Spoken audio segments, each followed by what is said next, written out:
Let's talk about how to fade some of the gesturing involved with asking our dog to lie down. This is where most people are at. Jade. We have to over exaggerate and hold a treat in our hand, and we have to go from the nose all the way down. Yes. That's a fine place to start, but let's talk about how to get to the next step. The next step is we're still going to use a treat in our hand. Again, you're doing that duck motion, so the treat should be hidden so that your hand can stay like this. And then what you're going to do is you're going to lure them, but you're only going 3/4 of the way. So you're going to stop here and let them think about it.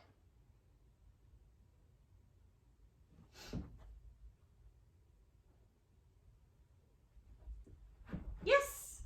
Then you can give it to them.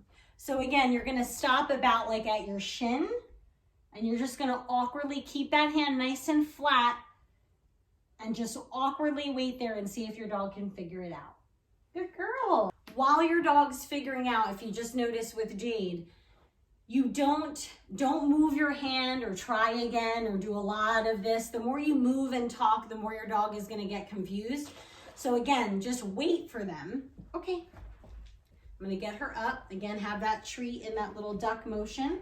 Nice and flat. Nose, and then down 3/4. Yes. If they do other stuff, just try your best to not move your hand and just kind of keep it there and let them troubleshoot. Most dogs, if they're lying down really well with you going all the way to the ground, they're going to be able to do it if you stop 3/4.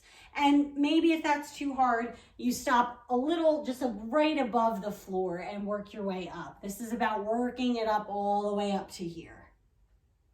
Another little step I want you to consider at this stage is you're going to have a treat in the hand that you're signaling with and a treat behind your back. And you're going to do the same thing. You're going to signal 3/4 of the way. Yes. And now instead of giving this treat, I'm going to come from behind my back. Okay. So again, you're fading out needing food in the hand that you're asking to lie down. So the goal is you're going to get your dog, you're going to ask with the food in this hand. When they do it, you're going to go, yes, and then you're going to bring this hand up with the treat, not give them that one and give them this one instead. I'm going to show you again. Okay. So again, treat in the hand we're signaling with, 3/4. Yes. And I give from the other hand. What that can eventually turn into is now you're only going to hold that treat behind your back, rub a little bit of a treat on the hand that you're going to signal with, but now there's no food in it, but it still smells a little, so we're helping them. And now your gesture is going to go from holding a treat and luring like this to being flat-handed. If you think your dog might have trouble with that, then remove the food out of your hand, but you're still going to act like you have food in your hand when you go ahead and lure them. I would start off practicing this a couple of times for a couple of minutes a day and see how your dog does.